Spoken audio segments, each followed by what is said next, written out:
ใบเหลืองใบแดงนะครับซึ่งเหตุผลในการให้ใบเหลืองใบแดงเนี่ยทางฟีฟ่าก็4 เมตรนะครับนี่คือกติกาเรื่อง drop ball Gila, se-Asia bisa dibuat geger kalau gini caranya.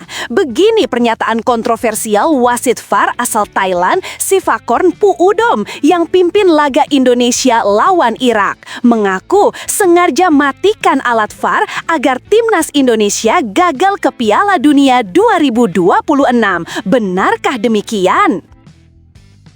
Pernyataan sangat aneh dan janggal Patrick Kluivert usai Indonesia gagal ke Piala Dunia 2026.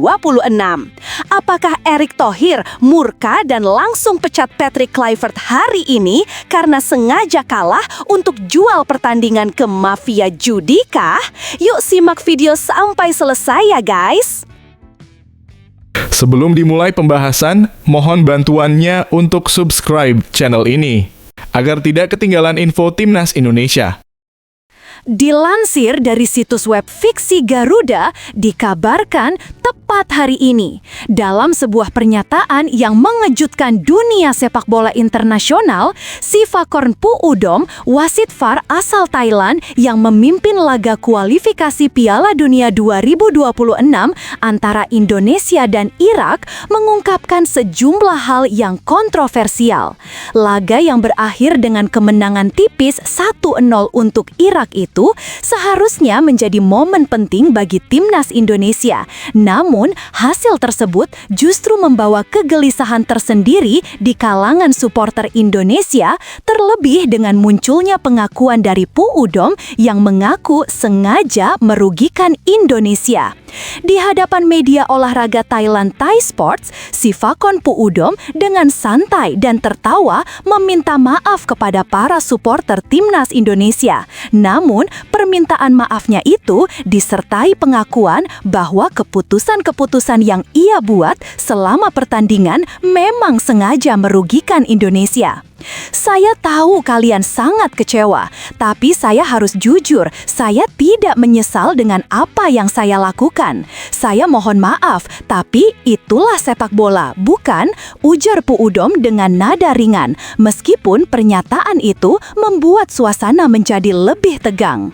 Menurutnya, keputusan-keputusan tersebut mempengaruhi hasil pertandingan yang pada akhirnya membuat Indonesia gagal lolos ke Piala Dunia 2026. Dengan hanya kekalahan tipis, peluang Indonesia untuk meraih tempat di Piala Dunia semakin tipis. Namun, Puudom sendiri mengklaim bahwa ia memang berniat untuk menggagalkan harapan Indonesia meskipun tahu hal ini akan membawa dampak negatif bagi prestasi timnas Indonesia. Puudom mengungkapkan bahwa ada alasan pribadi di balik keputusannya untuk tidak memanfaatkan teknologi VAR dalam situasi-situasi krusial. Saya tidak terima jika Indonesia lolos Piala Dunia 2026. Negara saya, Thailand, sudah tersingkir sejak babak kedua dan saya tidak ingin Indonesia lebih hebat dari Thailand, ujar Puudom dengan suara tegas. Pernyataan ini menimbulkan kehebohan karena Puudom seharusnya bertindak netral sebagai wasit, terlepas dari afiliasi atau perasaan pribadinya terhadap tim-tim yang bertanding. Hal ini semakin memperburuk citra sistem VAR yang seharusnya berfungsi untuk memberikan keputusan yang lebih adil dan akurat dalam setiap pertandingan sepak bola. Dalam kasus ini, keputusan untuk tidak memeriksa VAR saat ada dugaan pelanggaran di kotak penalti yang berpotensi menjadi penalti untuk Indonesia dipandang sebagai sebuah bentuk penyalahgunaan wewenang oleh Puudom. Sebagai tambahan kontroversi, Puudom mengungkapkan bahwa meskipun wasit utama, Manning, yang berasal dari Cina, sudah meminta untuk memeriksa insiden kontroversial yang terjadi di kotak penalti Irak, ia secara tegas menolaknya. Insiden tersebut terjadi ketika pemain Irak, Ali Adnan, terlihat menyikut pemain Indonesia, Kevin Dix, yang sedang berada di dalam kotak penalti Irak. Maning yang bertugas sebagai wasit utama dalam laga tersebut sempat menghubungi Pu Udom untuk meminta agar insiden tersebut diperiksa melalui VAR. Namun, Pu Udom mengaku menolak permintaan tersebut. Saya tahu jika VAR memutuskan penalti untuk Indonesia, maka Indonesia bisa menang dan itu akan mengubah segalanya. Saya tidak bisa membiarkan itu terjadi, ujar Pu Udom, menambahkan bahwa keputusan tersebut merupakan bagian dari rencananya untuk memastikan Indonesia gagal melaju ke Piala Dunia 2026. Apa yang semakin memperburuk kontroversi adalah klaim Pu Udom bahwa penolakan tersebut bukan hanya karena alasan pribadi, tetapi juga karena ia sudah terlibat dalam perjudian ilegal. Saya sudah bertaruh pada hasil pertandingan ini. Bandar judi Kamboja, Bet365, sudah membayar saya 800 miliar rupiah untuk memastikan Irak menang. Jika Indonesia menang, itu akan merusak rencana saya, ujar Pu Udom dengan sikap yang tampaknya tanpa beban. Pernyataan ini langsung menimbulkan spekulasi mengenai keterlibatan praktik perjudian ilegal dalam kompetisi internasional. Dalam sebuah pengakuan yang lebih mengejutkan, Pu Udom juga menyebutkan bahwa ia sering menggunakan uang pribadinya untuk menyogok pihak Konfederasi Sepak Bola Asia demi mendapatkan kesempatan untuk menjadi wasit di laga-laga krusial yang melibatkan timnas Indonesia. Salah satunya adalah ketika ia bertugas sebagai wasit VAR di laga semifinal Piala Asia U23 2024, di mana Indonesia berhadapan dengan tim yang memiliki peluang besar lolos ke Olimpiade 2024. Menurut Pu Udom, ia tidak ingin Indonesia lolos ke Olimpiade 2024 dan karena itulah ia memastikan bahwa keputusan-keputusan yang dibuat di lapangan tidak menguntungkan timnas Indonesia.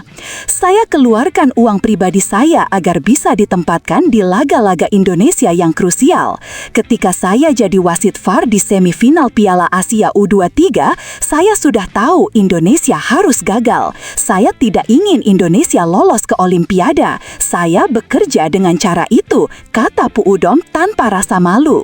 Pernyataan Pu Udom yang sangat kontroversial ini langsung memicu reaksi keras dari berbagai pihak. Para pengamat sepak bola, supporter, hingga Federasi Sepak Bola Indonesia dan Asia mengutuk keras tindakan Pu Udom. Ini adalah bentuk kecurangan yang sangat besar. Jika ini benar, maka sepak bola internasional harus mengevaluasi kembali integritas sistem VAR dan wasit yang terlibat dalam pertandingan-pertandingan besar, kata seorang analis sepak bola Indonesia, Budi Santosa. Federasi Sepak Bola Indonesia (PSSI) mengeluarkan pernyataan resmi menyatakan bahwa mereka akan melaporkan pernyataan Pu Udom kepada FIFA dan AFC untuk penyelidikan lebih lanjut.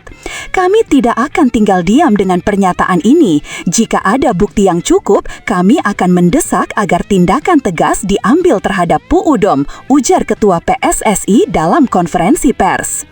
Sebagian besar supporter timnas Indonesia juga merasa sangat kecewa dan marah atas pengakuan Pu Udom. Mereka menilai bahwa sepak bola seharusnya menjadi ajang yang menjunjung tinggi sportivitas, namun pengakuan Pu Udom membuat mereka merasa bahwa pertandingan-pertandingan internasional kini bisa saja dipengaruhi oleh kepentingan pribadi dan korupsi. Mengatakan seorang supporter Indonesia di Jakarta. Pihak AFC dan FIFA belum memberikan komentar resmi terkait pengakuan Pu Udom. Namun, beberapa sumber internal dari Federasi Sepak Bola Dunia tersebut mengungkapkan bahwa pengungkapan ini akan segera diselidiki. Mereka juga mengingatkan bahwa jika terbukti ada pelanggaran besar terkait pengaturan pertandingan atau manipulasi hasil pertandingan, sanksi berat akan diterapkan. Untuk sementara, Pu Udom telah dilarang bertugas dalam pertandingan-pertandingan internasional sampai ada kejelasan lebih lanjut. Namun, kontroversi ini meninggalkan banyak pertanyaan mengenai bagaimana praktik kecurangan bisa terjadi dalam sepak bola internasional dan bagaimana cara menanggulanginya agar hal serupa tidak terulang di masa depan. Kasus Sifakon Pu Udom ini semakin memperburuk reputasi sistem wasit VAR dan memberi gambaran kelas mendalam tentang kemungkinan adanya korupsi dalam sepak bola internasional. Apapun yang terjadi setelahnya, dunia sepak bola tentu akan terus memantau perkembangan kasus ini dengan harapan agar integritas kompetisi tetap terjaga. Sebagai pecinta olahraga, kita semua berharap bahwa sepak bola dapat kembali menjadi ajang yang adil dan sportivitas tanpa ada tangan-tangan tersembunyi yang bermain di belakang layar. Tapi tunggu, benarkah kabar tersebut? Simak hasil penelusuran admin di akhir video ini ya guys. Kekalahan timnas Indonesia secara beruntun di putaran keempat kualifikasi Piala Dunia Zona Asia menyisakan kesedihan mendalam bagi 280 juta rakyat Indonesia. Meski di atas kertas peluang timnas Indonesia sangat minim, tapi kualitas permainan skuad Garuda seharusnya bisa tampil maksimal. Sejak awal penentuan tuan rumah putaran keempat di Arab Saudi, protes terhadap federasi sudah dilakukan. Namun lokasi pertandingan di tanah Arab sudah diputuskan. Seharusnya jajaran pelatih timnas Indonesia sudah mengantisipasi hal tersebut sejak awal sebelum laga. Pecinta sepak bola tanah air meradang saat timnas Indonesia mengalami kekalahan di laga pertama melawan tuan rumah Saudi. Line up yang diturunkan pelatih timnas Indonesia Patrick Kluivert terkesan coba-coba dan eksperimental.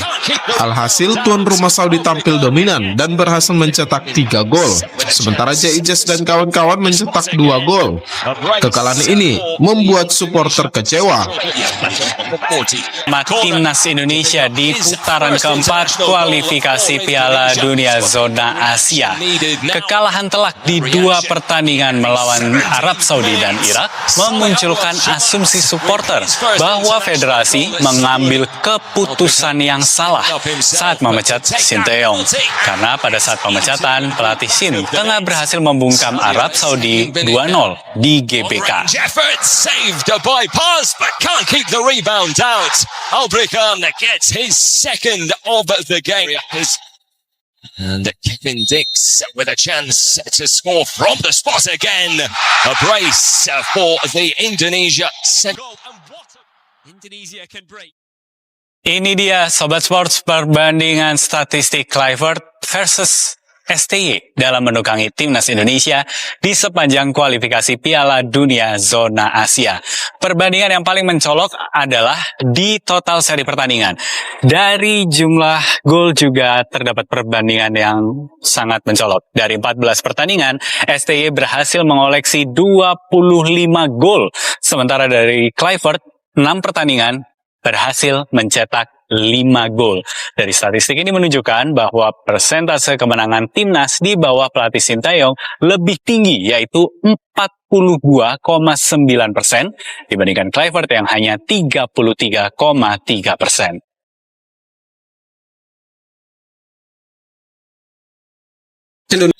Beberapa menit setelah laga Irak versus Indonesia, media sosial langsung diserang tagar Kluivert out. Ribuan netizen merasa kecewa dan kesal akibat kegagalan skuad Garuda melaju ke kompetisi sepak bola tertinggi di dunia. Bahkan, banyak warganet juga menyerang Erick Thohir sebagai Ketua Umum PSSI untuk bertanggung jawab. Ketua Umum PSSI Erick Thohir baru mengeluarkan pernyataan resmi di media sosial pribadinya. Dalam unggahannya, ia berterima kasih kepada seluruh pemain, ofisial hingga supporter timnas. Ia meminta maaf mimpi lolos ke Piala Dunia belum bisa diwujudkan. Kekecewaan supporter terhadap federasi memang soal pengambilan keputusan yang salah. Supporter kembali mengungkit soal penunjukan Patrick Kluivert menggantikan Sinteyong. Saat itu performa STY bersama timnas sedang bagus. Terakhir, timnas Indonesia mampu membungkam Arab Saudi 2-0 di GBK. Sementara Kluivert datang dengan situasi timnas sedang menjalani kualifikasi Piala Dunia. Sejatinya, federasi harusnya menyelesaikan dulu kualifikasi, baru kemudian mengganti STY. Saat pergantian, federasi jugalah yang menyatakan bahwa di tangan Kluivert, peluang timnas lolos ke Piala Dunia semakin terbuka lebar. Ya mau gimana lagi ya, kita udah coba usaha tapi ya sepertinya mungkin belum saatnya. Oh sebenarnya sangat disayangkan tetapi kan memang mungkin belum takdirnya ya. Tapi mungkin ya harusnya ada kesempatan. Tapi mungkin ya emang bukan jalannya aja. Mungkin next time bisa lebih baik lagi. Ya pertama pasti sayang banget ya. Cuman kedua mungkin ini evaluasi juga buat tim kepelatihan, staff manajer dan sebagainya. Karena harusnya susunan pemain kita nggak perlu idealis dari Liga Utama Nasional. Kalau misalkan emang lebih baik dari yang di luar liga, nggak masalah kayaknya dijadiin timnas kita line up-nya. Tanggapan saya sebagai warga negara Indonesia jujurnya sedih sih. Cuma ya semoga next time bisa lebih baik lagi mainnya.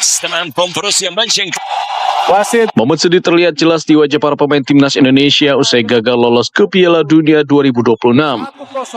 Gelandang timnas Indonesia Tom Haya tersungkur menahan kesedihan sesaat laga melawan Irak berakhir. Sejumlah pemain seperti Ole Romeni terkapar di atas lapangan tak berdaya. Piala Dunia 2026 ini. Kesedihan kembali menyelimuti pemain saat meminta maaf kepada supporter yang hadir di stadion. Tom Haya bahkan terlihat menangis sejadi-jadinya hingga menutupi wajahnya dengan jersey. Tangisan kesedihan juga terlihat di wajah bek sayap Kevin Verdonk. Sementara pelatih Patrick Kluivert terlihat emosi dengan memukuli bangku dan menyeka wajahnya dengan handuk. Di sesi jumpa pers, Kluivert mengaku kecewa dengan hasil akhir meski anak asuhnya bermain baik. Hal senada juga diungkapkan Kapten J. Ijes. Very disappointed, of course. I think if you look at the game, we were far the better team to play. Yeah, I'm very disappointed about the result. And not only me, the whole country, the players, the staff. This team is not only for now, you know. This is for the future. Our lives, they don't stop here now, you know. We have a beautiful project. We have a beautiful group. We have so many good players. The fans are so amazing. We have such good chemistry. Sementara Kevin Verdonk mengaku sangat terpukul dengan kegagalan timnas Indonesia. Yeah, the dream is over. It hurt a lot, and I don't know which words I can use, you know. But we give everything, but you have nothing on. We give everything, you know. Like it was not enough. There's 2 games, but this one hurts, man.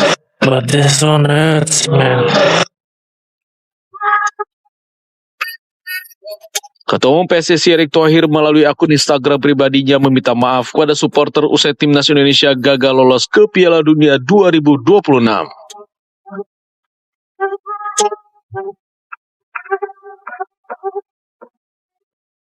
Kalila Padel Cup 2025 mendorong sinergi antar karyawan dan kolaborasi positif di lingkungan kerja. Tujuan dari turnamen Kalila Padel Cup ini selain main propose-nya itu kita untuk menambah kebersamaan ya, menambah kekompakan antar sesama insan bakri, antar sesama kelompok usaha bakri, goals-nya itu. Para peserta berharap nilai sportivitas dan kebersamaan dalam turnamen olahraga dapat menjadi kontribusi nyata dalam setiap aspek peran Bakri Group yang selalu mengabdi untuk kemajuan negeri. Jadinya ini adalah turnamen pedal dari kelompok usaha Bakri Grup Bakri di bawah grup Kalila Group. Ya, jadi gunanya untuk satu ya sama-sama menggabungkan keluarga Bakri yang sama-sama bekerja di perusahaan Bakri ini, Bakri Group ini bisa datang sama-sama berkumpul, habis itu berbagi cerita, bersenang-senang, tapi menambah persaudaraan. Itu rencananya sih begitu. Selain daripada itu kan sekarang banyak pengembaraan daripada padel, jadi bareng-bareng kayak dibuatlah Kalila Padel Cup ini. Lagi ada Kalila Padel Cup yang pertama untuk para kelompok usaha Bakri. Jadi tujuannya supaya antar perusahaan saling silaturahmi, kenal untuk menjunjung sportivitas, teamwork, dan integritas. Jadi ya kita memang dipilih padel karena olahraga yang lagi tren dan ternyata juga tidak terlalu susah dipelajari sehingga partisipasi itu orang-orang lebih banyak ya. Jadi seru juga sih. Dan saya berharap orang-orang di kelompok usaha Bakri makin banyak yang bermain padel, makin hidup sehat, dan ini dapat menjadi acara tahunan yang diikuti berbagai orang. Acaranya cukup meriah, sukses selalu. Semoga acara ini akan menjadi rutin lah buat kelompok usaha Bakri untuk mingle, bersosialisasi, berkumpul bersama macam-macam perusahaan dan having fun lah. Dari arena padel, pesan solidaritas terus mengalir untuk menginspirasi kerja dan prestasi. Dari Jakarta, Ikra Anggana, Teddy Suhendi, TV One mengabarkan.